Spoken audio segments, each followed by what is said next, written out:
오늘 함께 나눈 이 말씀을 통해서 우리 함께 만들어 가요라는 제목으로 함께 말씀 나누도록 하겠습니다. 이제 말씀을 나누기 위해서 준비하다가 보니까 어느덧 6월이 되었다는 것을 알게 됐습니다. 6월이 되고 2025년의 시간들을 점검해 보니까 2025년엔 나에게 어떤 변화가 있었고 무슨 일이 있었을까 생각을 해보게 되더라고요. 그러면서 여러 기사들을 찾아보니 좋은 줄 알았는데 알고 보니 나쁜 습관들이라는 제목의 기사를 발견했습니다. 그런 중에서 눈에 들어오는 재미있던 것 한 가지는 속이 더부룩할 때, 소화가 되지 않을 때 소화제처럼 마시는 탄산음료, 이 습관이 굉장히 잘못되었다라는 재미있는 한 줄의 기사도 보게 되었습니다. 알고 보니 좋은 줄 알았더니 좋지 않았던 우리의 습관들과 우리의 행동들, 아마 이것뿐만이 아니라 굉장히 다양한 것들 또한 있을 겁니다. 이것은 말씀을 읽을 때에도 적용이 되는 것 같습니다. 말씀을 읽을 때 딱 한 절 말씀을 보았는데 내 마음에 너무 잘 맞는 말씀이다. 너무나도 귀한 말씀이다 생각했는데 어느 날 막상 그 말씀이 담긴 본문을 읽어보면 이게 이런 흐름에서 나온 말이었어? 하고 놀랄 때가 있습니다. 이런 잘못된 이해 때문에 어떤 때는 하나님 말씀을 어떤 특정한 목적을 위해 사용하는 경우도 있는 것 같습니다. 그리고 그런 목적 때문에 자주 사용되고 자주 오해되는 말이 오늘 함께 읽은 아모스 본문 말씀에 있습니다. 정의를 물같이, 공의를 마르지 않는 강같이 흐르게 할지어다. 뭔가 굉장히 정치적이고 어떤 시위를 할 때 많이 보았음직한 말씀입니다.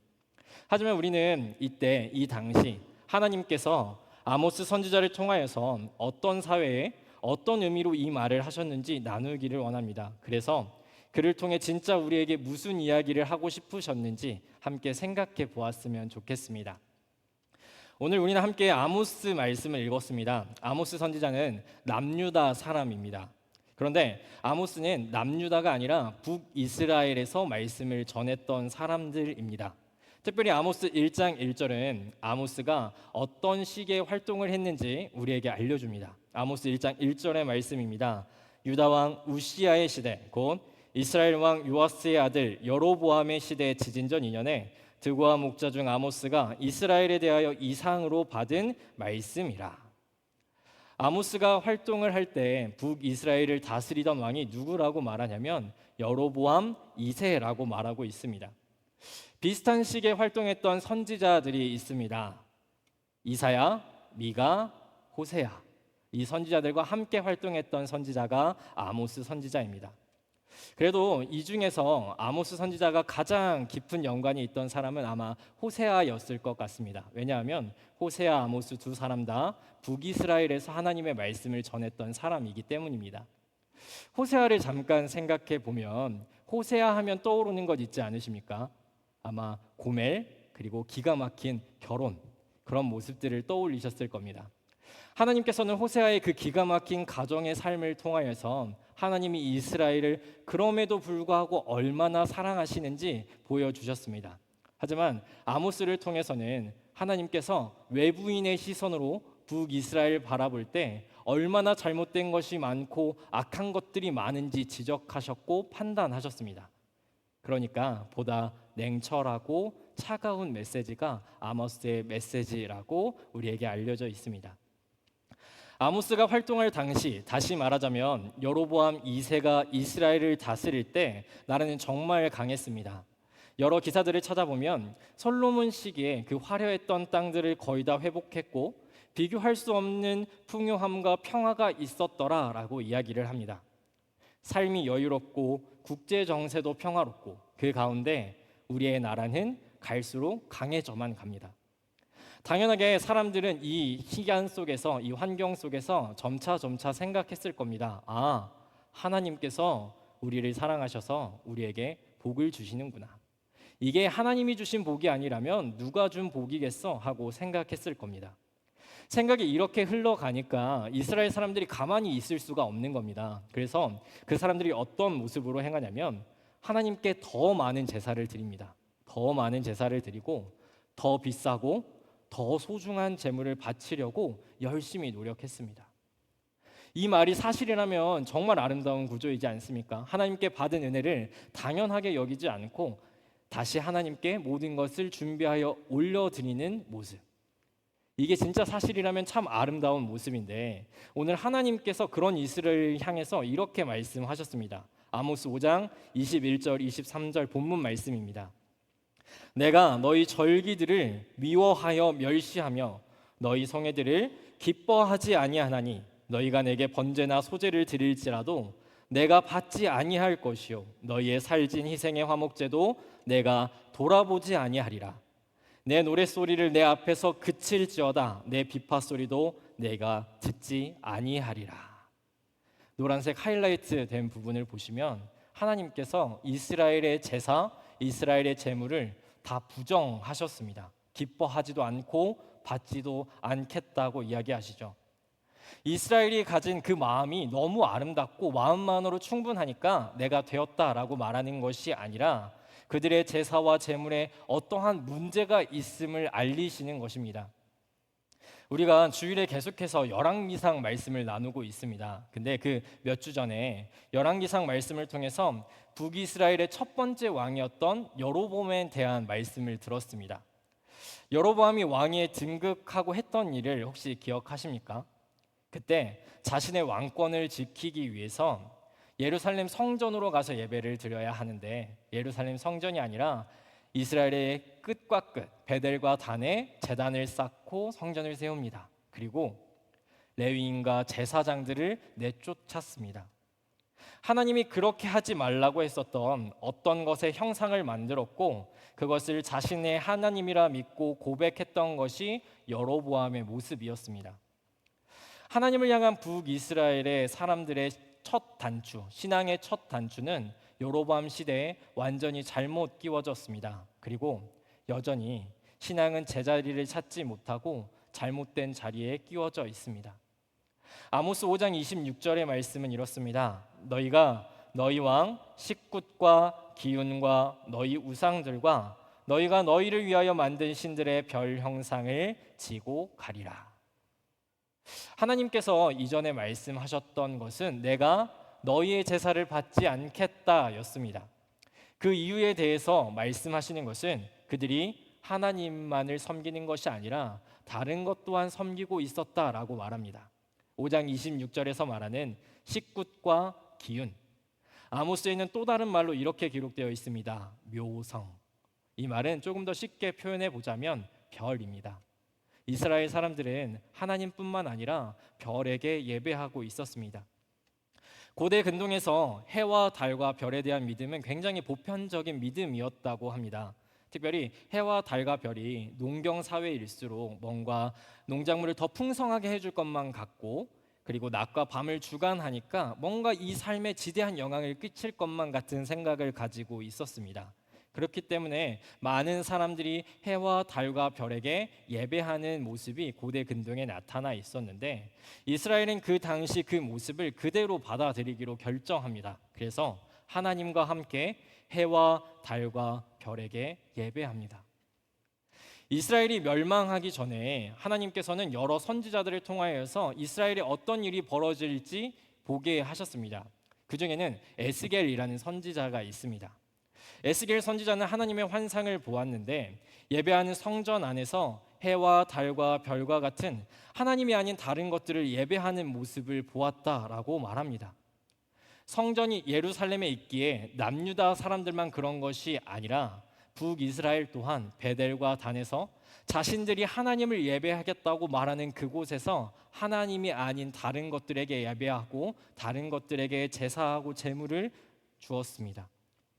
여로보암이 잘못된 첫 단추였던 베델과 단은 시대가 흘러갔음에도 여전히 자신들이 하나님이라 생각하는 것들에게 예배하는 곳으로 남아 있었습니다. 하나님은 북이스라엘 사람들의 제사를 거절하셨습니다. 그리고 그들의 신앙의 방향이 하나님이 아니라 다른 것들을 향해 있다라고 이야기하셨습니다. 이런 말이 있습니다. 우리의 믿음은 우리의 삶을 형성한다. 우리가 믿는 대로 일상에서 말하고 일상에서 행동한다라는 뜻입니다. 북이스라엘은 하나님에 대한 잘못된 믿음을 가지고 있었습니다. 기운과 식굿과 같은 별들을 하나님의 자리에 두고 예배했습니다. 하지만 여기에서 멈추지 않고 당장 그들의 삶에 나타나는 평안함이 예배를 받으신 하나님의 축복이다라고 이야기를 합니다. 이스라엘 사람들의 잘못된 믿음은 하나님이 진정으로 이스라엘이 무엇을 원하시는지, 어떠한 삶을 원하시는지 잊게 했습니다. 그리고 하나님을 오해하며 하나님이 기뻐하지 않는 삶으로 그 어리석음을 증명하는 모습으로 나타납니다. 아모스 5장 10절에서 12절 말씀에 이렇게 기록되어 있습니다. 무리가 성문에서 책망하는 자를 미워하며 정직히 말하는 자를 싫어하는도다. 너희가 힘 없는 자를 밟고 그에게서 미래 부당한 세를 거두었은즉 너희가 비록 다듬은 돌로 집을 건축하였으나 거기 거주하지 못할 것이요 아름다운 포도원을 가꾸었으나 그 포도주를 마시지 못하리라. 너희 허물이 많고 죄악이 무거움을 내가 아노라. 너희는 의인을 학대하며 뇌물을 받고 성문에서 가난한 자를 억울하게 하는 자로다. 하나님이 아닌 다른 것들을 향해 예배하는 사람들의 삶의 모습이었습니다. 북이스라엘은 시작할 때부터 하나님이 아닌 다른 것들을 선택했었습니다. 그 이유가 무엇일까요? 여로보암은 하나님이 아니라 베델과 단의 성전을 세워놓고 다른 것들을 만들었던 이유가 자기의 왕권을 견고하게 하기 위함이었습니다. 이렇게 만들어 놓지 않으면 사람들이 떠나서 다시 남쪽으로 갈까봐 두려워서 그렇게 했던 겁니다. 아모스 시대 북이스라엘 사람들이 하나님이 아니라 별들을 선택한 이유가 무엇일까요? 자기 인생을 풍성하게 한다는 그 별들을 믿고서 인생이 풍요로워지길 바랬기 때문입니다. 그래서 북이스라엘 사람들은 계속해서 지금 가지고 있는 풍요와 충만함, 평화가 영원했으면 했습니다. 여로보암과 아모스 시대 사람들의 이유가 각기 다를 수 있습니다. 하지만 이러한 동기들을 하나로 아우르는 말이 있다면 자기의 삶의 풍요를 위함이었다라고 표현할 수 있을 것 같습니다. 내 삶의 풍요를 위해서, 내 삶의 풍성함을 위해서 북이스라엘 사람들은 하나님과 함께 다른 것들을 예배했습니다. 하나님뿐만 아니라 다른 것들에게 예배했습니다. 자기 삶의 풍요를 위해서 하나님과 함께 별을 예배함으로 하나님과의 관계를 깨뜨렸습니다. 내 삶의 풍요를 위해 방금 읽은 아모스 5장 10절에서 12절 말씀처럼 사회와 공동체 그리고 이웃과의 관계도 무너뜨렸던 것이 아모스 시대 사람들의 모습입니다. 우리가 지금 이렇게 아모스 말씀을 나누고 아모스 시대 사람들에 대해서 나눌 때 문득 이런 생각이 듭니다. 이 시대 사람들 정말 잘못했구나. 하지만 우리가 이런 생각을 한다고 해서 그 시대 그 사람들이 우리의 삶이 잘못되었다라고 생각했을 것이라 생각하기가 쉽지 않습니다. 그 사람들은 오히려 그들의 삶이 잘못되었다고 생각하지 않았습니다. 만약 북이스라엘 사람들이 우리의 삶이 정말 잘못되었다라는 것을 알았다면 하나님께서 남유다에서 아모스를 불러서 이야기하지 않으셨을 겁니다. 북이스라엘 사람들은 남유다의 아모스가 와서 이야기를 전할 때 오히려 더 뻔뻔하게 반응합니다. 지금은 우리가 풍요를 누리고 있으니 이것은 하나님의 경고가 나타날 때가 아니라 하나님께서 내려주신 축복에 감사할 때라고 말합니다. 엄청난 착각이죠. 북이스라엘 사람들은 생각했습니다. 이 풍요로움과 이 평안이 하나님께서 이스라엘의 하나님의 나라를 이루어가고 있는 증거라고. 이스라엘이 아닌 다른 나라들은 무너질 것이고 이스라엘이 견고하게 세워져서 열방에 하나님의 영광을 선포하는 그 아름다운 날을 하나님께서 우리가 보게 하실 거라고 믿었습니다. 하지만 하나님은 아모스와 여호엘 선지자를 통하여서 여호와의 날에 대해서 이렇게 이야기하셨습니다. 그들이 바라고 기다리는 여호와의 날이 그들의 생각처럼 기쁨과 즐거운 날이 아니라 오히려 흑암이 가득하고 눈물을 흘리며 울부짖을 날이라고 말씀하셨습니다. 하지만 그럼에도 불구하고 북이스라엘 사람들의 잘못된 믿음은 그들의 삶을 형성하고 변하지를 않습니다. 사람은 쉽게 변하지 않는다는 말이 있습니다. 무언가에 대한 믿음이나 신념이 있다면 아무리 좋은 사람의 말이라고 할지라도 변하지 않는다는 겁니다.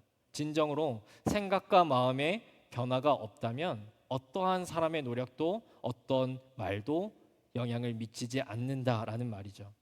그건 아마 아모스 시대 이스라엘 사람들뿐만 아니라 우리도 마찬가지일 겁니다. 그런 이스라엘을 향하여서 하나님께서 말씀하십니다. 아모스서 5장 6절의 말씀을 우리 함께 읽겠습니다. 너희는 여호와를 찾으라. 그리하면 살리라. 그렇지 않으면 그가 불같이 요셉의 집에 임하여 멸하시니 베델에서 그 불들을 끌 자가 없으리라. 하나님께서 아모스 시대 사람들에게 아모스를 통하여서 말씀하신 것은 여호와를 찾으라라고 말합니다. 자기 풍요를 위해서 별과 함께 하나님을 찾은 이스라엘을 향하여서, 그리고 얼마든지 별의 위치에 다른 것들을 올려두고 하나님의 자리를 대신할 수 있는 수많은 것들의 위험이 있는 우리를 향하여서 하나님께서 말씀하시는 것은 하나님을 진정으로 찾으라였습니다. 다른 것들에게는 소망이 없다는 것이죠. 다른 것들은 진정한 길이 아니라는 것입니다. 하나님께서는 하나님을 찾으라고 말씀하십니다. 왜냐하면 그래야 살 수 있기 때문입니다. 하나님은 지속적으로 자기 풍요를 위해서 하나님이 아닌 다른 것을 선택하고 다른 이들의 관계마저 무너뜨린 사람들을 향하여서 하나님을 찾으며 하나님의 자녀로 살라고 하셨습니다. 하나님을 진정으로 찾을 때 진정으로 찾는 자들의 삶의 모습은 어떠할까요? 아마 아모스 5장 10절에서 12절 방금 읽었던 말씀의 모습처럼 관계를 파괴시키는 것이 아니라 깨지고 어그러진 것들이 회복되는 모습으로 나타나게 될 것입니다. 그리고 이런 모습을 향하여서 하나님께서는 아모스를 통하여서 이렇게 표현하셨습니다. 아모스 5장 24절의 말씀입니다. 함께 읽겠습니다. 오직 정의를 물같이 공의를 마르지 않는 강같이 흐르게 할지어다. 하나님은 이스라엘의 잘못된 방향성과 잘못된 믿음 앞에서 어떤 종교적 개혁을 이루어내라고 말씀하지 않으셨습니다. 오히려 하나님께서 아모스를 통하여서 아모스 시대 사람들에게 말씀하셨던 것은 정의와 공의입니다. 하나님의 말씀을 실천하고 하나님의 뜻을 이루어 가라고 이야기하고 계십니다.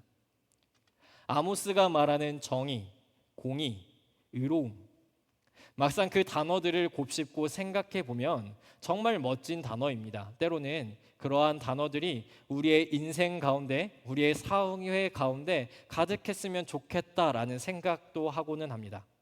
하지만 우리가 가득했으면 좋겠다라고 말하는 그 정의와 공의를 무엇이다라고 말하기에는 꽤나 어렵기도 합니다. 몇 년 전 사람들에게 정의란 무엇인가라는 책이 굉장히 많은 관심을 받았습니다. 아마 많은 사람들 또한 우리의 삶에 정의가 필요하고 정의가 무엇인지에 대해서 생각해 보고 싶어 했던 것 같습니다. 잠깐 어린아이들이 보는 만화를 생각해 보십시오. 어린아이들의 만화 가운데 악당이 있고 주인공이 등장하는 만화라고 생각해 보겠습니다. 대개 이런 구도일 경우에 주인공이 악당들을 혼내주는 양상으로 이야기가 전개가 됩니다. 그리고 유치하더라도 만화에서 이런 주인공을 가리켜서 때로는 정의의 사도다라고 부르기도 합니다.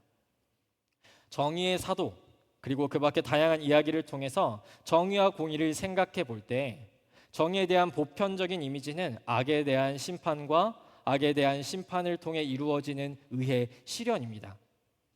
하지만 하나님은 의로움, 정의에 대해 말씀하실 때 더욱더 풍성한 모습으로 이야기를 하셨습니다. 창세기 15장 6절 말씀 가운데 이런 말씀이 있습니다. 아브라함이 여호와를 믿으니 여호와께서 이를 그의 의로 여기시고. 하나님께서 15장 말씀 가운데 아브라함을 의롭다라고 판단하셨습니다. 그때 판단의 기준이 무엇입니까? 바로 아브라함의 믿음이었습니다. 성경에서 보여주는 정의의 다양한 면 중 하나는 바른 관계와 바른 방향성입니다. 하나님께서 은혜로 자녀들에게 말씀하셨으니 자녀들은 마땅히 믿음으로 하나님께 반응하는 것입니다. 이때 하나님께서 그 은혜에 대하여서 믿음으로 반응하였을 때 그 반응을 의롭다라고 이야기하셨습니다. 정의를 좋은 방향, 바른 관계라고 생각한다면 하나님께서는 여로보암 2세 시대 북이스라엘에 아모스라는 외부인을 통하여서 이야기하신 것입니다. 나의 삶의 풍요를 위해서 선택했던 잘못된 신앙, 그리고 잘못된 신앙으로 형성된 삶, 그리고 그 삶을 통하여 나타난 깨져버린 여러 관계들, 그 속에서 방향을 제대로 잡고 바른 관계를 맺어라. 다른 것들이 아닌 하나님을 찾고 바른 신앙이 나타나는 삶의 모습으로 다른 이들과의 관계를 회복해라. 북이스라엘을 향한 하나님의 말씀이었습니다. 아모스를 비롯하여서 호세아 선지자도 미가 선지자도 북이스라엘의 그리고 남유다의 여러 악한 모습들에 대해 이야기했습니다. 그들의 삶은 나의 풍요, 나의 이로움을 위해서 하나님이 아닌 다른 것들을 선택하고 또 다른 이들의 삶에 어려움이 찾아오더라도 괜찮다라고 말하는 이기적인 모습이었습니다. 하지만 때때로 이스라엘 사람들의 모습을 지금의 삶에 투영하여 바라본다면 이 시대도 그렇게 다르지 않은 것 같습니다. 오랜 시간이 흘렀지만 여전히 우리의 삶에서 비슷한 모습을 찾아보게 되는 것 같습니다. 제대로 보지 못하고 잘못된 관계로 겪는 여러 아픔들이 우리의 삶에 그리고 우리 주변에 여전히 존재합니다. 그것이 타인과 나의 관계가 아니더라도 나 자신과의 관계 또는 세상과 나의 관계 속에서도 얼마든지 일어나는 일입니다. 그런 관계 속에서, 그런 환경 속에서 살아가는 우리에게 하나님께서는 오늘 말씀하시는 것 같습니다. 바로 보고 바른 관계를 맺는 정의와 공의를 실현하라고. 하나님의 뜻과 말씀의 가치를 실현하는 교회로서 살아가라고. 하지만 정의와 공의에 대한 이야기를 하고 너무나도 맞는 말이라고 생각을 하지만 어렵디 어려운 것이 현실입니다. 일상에서 살아가다가 보면 정의와 공의는 생각되어지기보다 잊혀지는 것이 훨씬 빠릅니다. 내 삶에 정의와 공의를 실천해야지 보다 잊혀지는 것이 대부분입니다. 이따금씩 생각하면서 멋있다고 말하는 모습을 보일 때면 그것이 사실이라는 것이 입증되는 셈입니다. 하지만 그렇게 너무나도 어려운 모습이기에 하나님께서는 우리를 포기하지 않으시고 주님을 통해 본을 보여주셨습니다. 가장 정의롭고 가장 공의롭게 사셨던 주님의 모습을 생각해 보십시오. 주님은 이 땅에 오셔서 관계를 파괴하기보다도 관계를 회복하기 위해서 자신조차 내어주셨던 분이셨습니다. 우리에게 친히 본을 보여주셨던 예수님께서 자신의 길을 따라오라 말씀하셨으면서 동시에 이렇게 말씀하셨습니다. 그런즉 너희는 먼저 그의 나라와 그의 의를 구하라. 그리하면 너희에게 이 모든 것을 더하시리라. 우리의 힘만으로는 할 수 없으니 하나님께 아뢰라고 하셨습니다. 우리의 필요, 우리의 아픔, 우리의 어려움을 아시는 하나님께서 결코 그의 나라와 그의 의를 구하는 자의 삶을 내버려 두지 않으실 것이니 너희는 기억하고 그의 나라와 그의 의를 구하라고 말씀하셨습니다. 사랑하는 성도님들, 우리가 주님께서 보여주신 모습과 주님께서 말씀하신 그 말씀대로 살아가는 하나님의 자녀들이 되었으면 좋겠습니다. 말씀을 마무리하면서 성도님들과 나누고 싶은 문구가 있었습니다. 함께 읽었으면 좋겠는데요. 앞에 화면을 보면서 함께 읽겠습니다. 우리의 목표는 완전함이 아닙니다. 오히려 우리의 목표는 은총으로 타자 앞을 향해 한 걸음 내딛는 것입니다. 우리는 완전하지 않습니다. 그걸 알면서도 우리는 행동할 수 있고 관계 맺을 수 있고 배울 수 있습니다. 사랑하는 성도님들, 우리의 삶에 정의와 공의가 실현되기를 바랍니다. 나의 삶을 통해서 우리의 삶을 통하여서 정의가 물같이 그리고 공의가 마르지 않는 강같이 흘러가기를 축복합니다. 우리의 주님이 그러하셨듯이 정의와 공의가 우리의 삶을 통해 흘러가므로 깨어진 관계가 회복되고 어그러진 것들이 제자리를 찾는 은혜가 우리의 삶 가운데 있기를 살아계신 예수님의 이름으로 축복합니다. 아멘. 사랑하는 하나님, 감사합니다. 자기의 풍요를 위해 신앙의 잘못된 방향을 선택하고 자기의 이익을 위해 다른 이들의 삶을 망가뜨렸던 시대에 하나님의 사람을 보내어 하신 말씀을 우리의 삶에 담았습니다. 하나님, 여전히 비슷한 모습이 이 세상 가운데 있습니다. 하지만 하나님의 말씀대로 하나님의 자녀들이 정의를 물같이, 공의를 마르지 않는 강같이 흘려보내기를 원합니다. 우리의 삶을 기억하시고 함께하여 주시옵소서. 이 모든 것 우리를 사랑하시는 예수님의 이름으로 기도드립니다. 아멘.